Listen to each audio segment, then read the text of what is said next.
Okay, I hope you're ready for today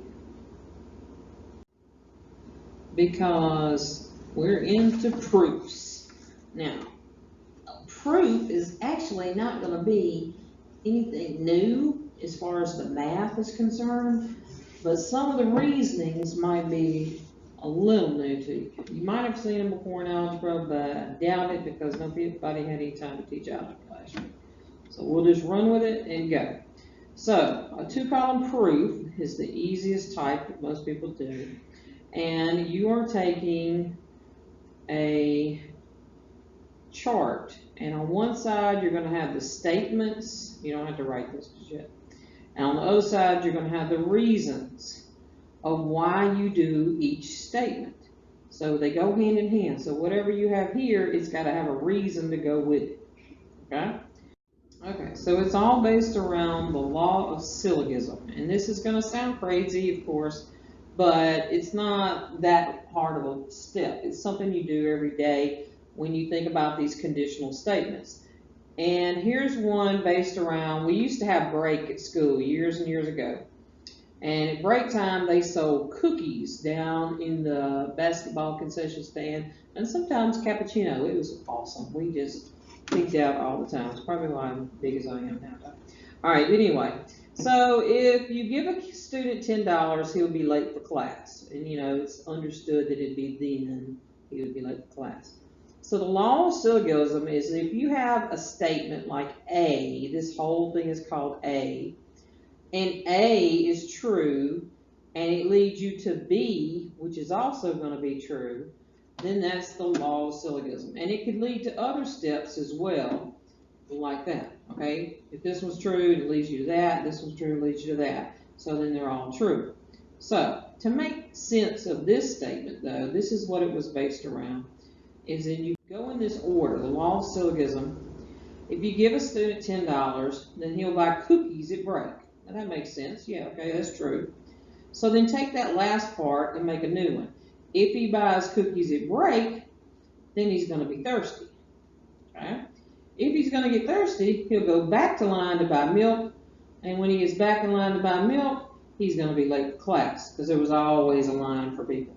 He's like, well, I had to get milk. I drank my cookies. I was thirsty. Wah, you're late for class. Boom, tardy. All right, so, yes. In conclusion, you start with the first one. If you give a student $10, he will be late for class. So this law of syllogism shows you the steps, but it's mainly saying if I start at step A, I can get all the way down here to B for my conclusion, and that would be the truth of it. You don't have to remember this for me, but you never know. ACT might throw it in there. Random question. So most of what we're going to use is geometry terms and the postulates like we've already been practicing. Hopefully you got these down or you're getting them down. And just remember, if you see one of the magical words here that we've learned this year, you write definition of that word, definition of midpoint, definition complementary. But when you see one of these bottom six, it's going to have to be the full rule. Now you can abbreviate it, like I said, but you don't just say corresponding, or you have to write corresponding angles congruent when they're parallel. It's got to be something. Or the whole segment addition postulate. So we're going to throw in a few other things, sort of like the rule of law of syllogism, but these are logic properties, and some of these you've heard of before, but you might not have thought of them as a proof yet because you might not have done proofs. So reflexive, you actually use all the time when you're doing a little math problem. So let me give you an example down here. Reflexive is if I have x plus 6 equal to, let's say, 10. All right.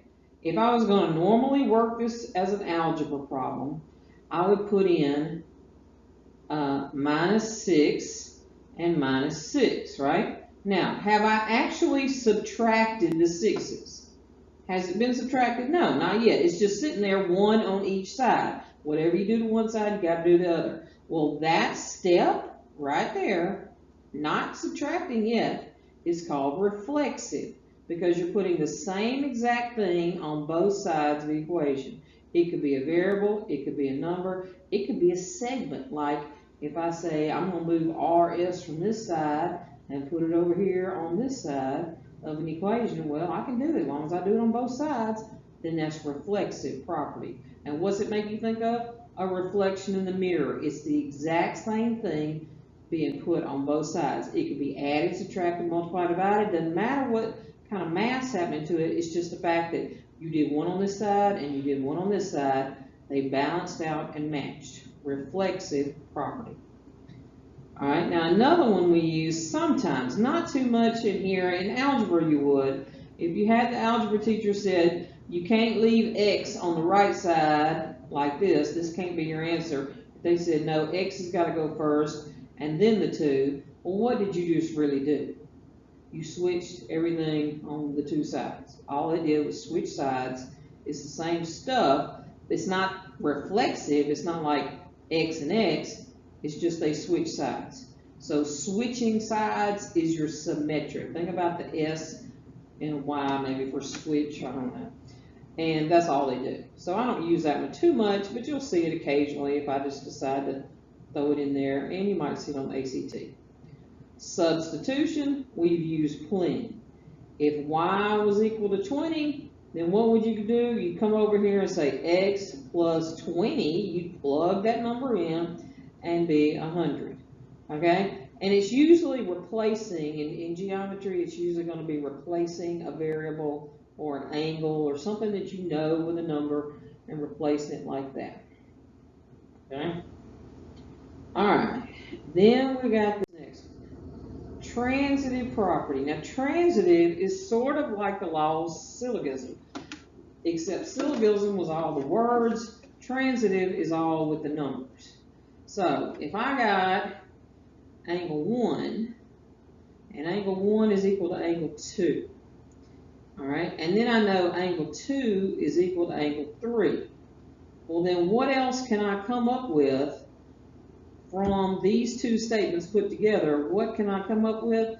I know that angle 1 is going to be equal to angle 3, okay? That's called transitive property. It's sort of everything's already connected. 1 equals 2, and the 2's equal 3. Well, 2's already 2, right? So they're already kind of linked together by equal, equal, equal. Another way you can look at it is to say, let me clean this off here. Let's put them all in order. Angle 1 is equal to angle 2. Angle 2 is equal to angle 3. So you can kind of like transfer this over or transfer it back. Now angle 1 is equal to angle 3. And you just write transitive property. It's more about, it's like the syllogism, like the whole story, but that's more like a story type. Transitive is dealing with the numbers or segments or the math, real math parts of it. Whereas syllogisms could be for any, English, law, whatever kind of stuff that you're studying, or trying to think logic stuff. All right, but this works with segments, lengths, angles, you name it, you can try it. And of course, all kinds of algebra functions. But 1's equal to 2, 2's equal to 3. They're already connected, so that first one can transfer over to the last one and be equal. It's about being equal. It's not substitution. Substitution is if I say, oh, angle 2 is going to be 30 degrees, and I go plug in 30 degrees for angle 2. That's substitution.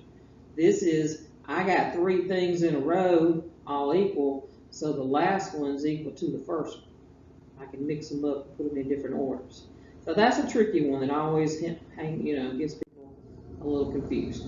All right, we're going to start our first 2-column proof with algebra, because even though you think you don't know algebra, you can follow the algebra a lot easier to start off than you can the geometry. And this is how it's going to be set up. And this is on your notes for you to fill in over on page, well, I thought it was. Yeah, it's page 12. Yeah, page 12. All right, so go back on page 12, and this is going to be the algebra to fill in. I've got part of it started already. You see it over there on the right? Okay. So you have a given statement, okay, and then you have what you're trying to prove. The prove is the answer to the problem, you hope. okay? You're going to prove that it is. But this is the problem, and this is the answer to it. They want you to prove how you got it. So it's not about just finding an answer, it's showing all the steps. And so the first, there's like 3 freebies that you'll always have. The first statement, remember we said there's statements and reasons. All right, the information you're given, whatever it says in the problem that's given, they have to give you a problem. Otherwise, there's nothing to prove. They have to show you, here's the problem, and this is what we want you to work, but show me how you got it. So that exact thing gets stuck in there for step 1. Okay, and that little thing should be right there. All right, now, what's the reason we know it? Where did it come from? Right here, given. So the reason is given. So this is a free answer. These 2 right here, they go first every time. Whatever's in the given statement has to go here, and the reason always has to be given. Now what they could do, especially in geometry, they might have 2 or 3 things in the given, and they might have another given come up down here. So you kind of have to watch that when you start with the geometry ones. But right now, it's just regular old algebra. We'll keep it simple. And then finally, you're going to finish with what you're trying to prove. So the answer is going to be your very last statement. And you can go ahead and just plug that in right there, because that's where it's going to have to be. You're going to end with this prove every time. Whatever the prove is, has to be your last statement. Now over here, you cannot just write prove, yay, I proved it, because I wrote the word prove. No, no. If you come in at 2 o'clock in the morning and Mama's going to say, where you been? No, you're not supposed to. You can say, well, I had a flat tire. Prove it. And you're going to say prove, and that's it. No, that ain't going to get it, is it? All right, so here we go. Let's go work this. We have to have a real reason. You get 3 freebies, 1, 2, 3, free answers, given, and the prove. But this one, you got to come up with a real reason for it. All right, so now let's think. This is algebra. You know what to do. What would you do normally to work this out?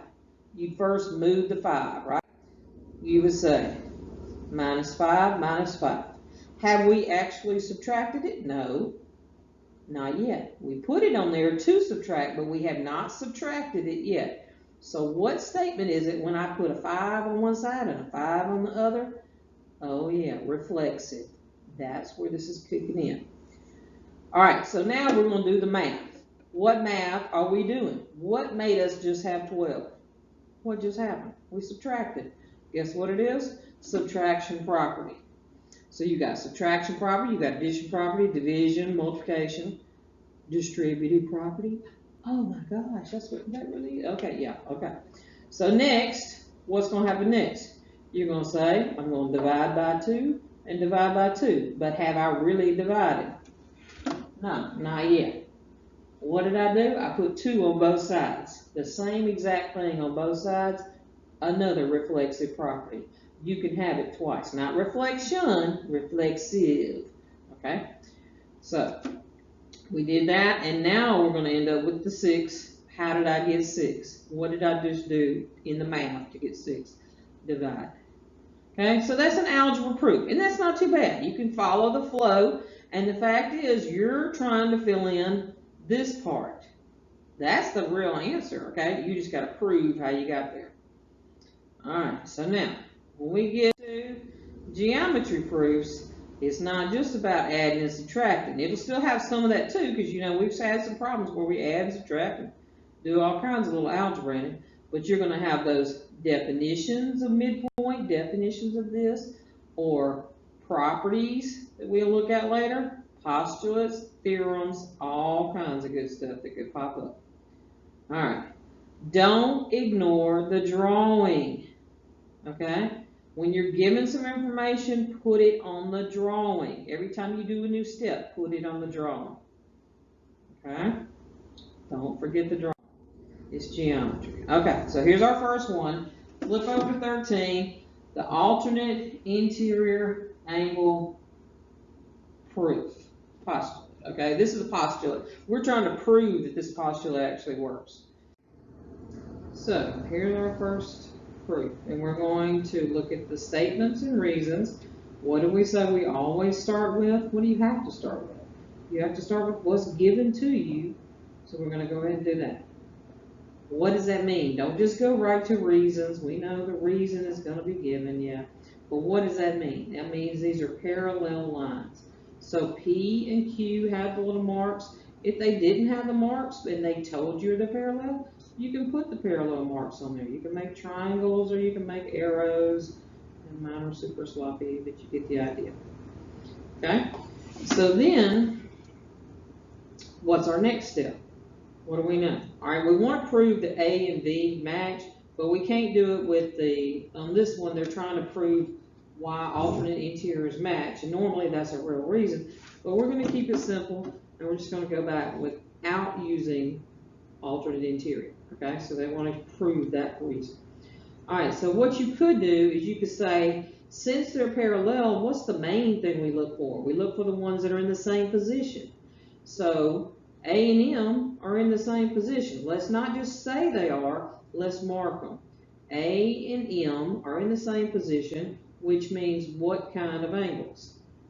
Corresponding angles are congruent when the lines are parallel. So since we got parallels, and that's very important that you keep that on there, when they're parallel, we get corresponding angles that match. So great, all right? That's still not A and B, and we can't do alternate interior, even though that's what they are. But we could do something with M and V. Look at M and look at V. We got M matching V. Now, why would M match V? What positioning is that? That's in the same group. That's vertical. It's that big old X, right? So vertical angles are congruent. That's what you put as a little rule, not definition of vertical. It wasn't one of those. It's about the rule that they're congruent all the time. But now let's look. A is equal to V, and we're not going to put alternate interior. We said that. We're trying to prove alternate interior. But look at it. A is already marked with V. They both have a double X mark. Well, how did that happen? It didn't have anything to do with this step. We already had A matching V. Go back through your list. Angle A was equal to angle M. And then we said angle M was equal to angle V. What did I tell you about when the first one can go back to match the last one? That's transitive property. And that's one that's kind of tricky to see. But you gotta learn it. Okay? So when you got 1, 2, 3 things, A, M, and V, and it's equal, equal, equal, then that last one can equal the first one. Transitive property. Alright, let's try one a little more advanced now. You're given AY bisects XZ at Y, and then XY is 16. So there's two things in the given. Well, look what I put at the first step. I didn't put them both in there. So that means this other part is going to show up later, so we got to be watching for that. And I think on your sheet, on your notes, nope, I don't know. I may make you print it out, I may not. So anyway, let's get it in there later. We'll see. Don't put it in there yourself, if it's not listed. All right, so we know this is given all the time, but let's go not skip it and go to the next one. You're not ready for the next one because you're skipping something important. They gave you some information. What does it mean? Bisects. What does that mean? It means something's being cut in half. XZ has been cut in half. How am I going to show it? Oh yeah, those little silly hatch marks. So put the hatch marks on there and think about what your very next step. You just did a step. When you put those hatch marks on, you just did a step. Well, there's the proof down there. All right, that's the step we just did. XY and YZ. Why did we just mark them? What told us to mark them? That one word, bisects. Definition of bisector. See? It's close. When you see one of your vocabulary words, if it's not under the given, it's going to be the very next step because you've got to be thinking about what that word means to come up with the next information. All right, what's next here? XY is 16. Now, we hadn't talked about a 16. Where did that come from? Oh, yeah, the extra given up here. So sometimes in the geometry ones, they can split up the given ones. And in higher math, probably algebra on up, you'll see some in the higher math. So that's 16. Well, don't skip it. What do you got to do? You need to go put it on the drawing. XY is 16. If that's 16, I don't know why my little number is so small. Oh, corner. If that's 16, then what else do we need to do? You know it. You got a hatch mark. You got a hatch mark. You're going to put 16 over here. Now here's a tricky one. YZ is 16. Why is it 16? What made it happen? It's not substitution. Substitution is when you got some math, some adding or subtracting to do, and you plug a number in. But look at what we had. We had XY was equal to YZ, right? Then we said XY was equal to 16. We got three things, equal, equal, equal. There it is again. So now YZ, the last one's coming back to equal that one. Transitive property. Told you it was tricky. Okay? Think about it when you're having to do those. Think about the, if you have a bunch of equal, equal, equal right in front of it. Where did this 16? We know we borrowed it from it transferred over. Hey, there you go. It was already equal, so I can transfer it over because it's equal pieces.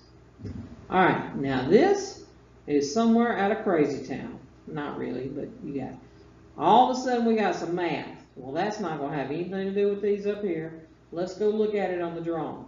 XY, this piece, plus YZ, this piece, equal to XZ, the whole entire thing. So what is that saying? Little piece plus little piece equal to big? Oh my gosh, that thing is back. Segment addition postulate. Yep.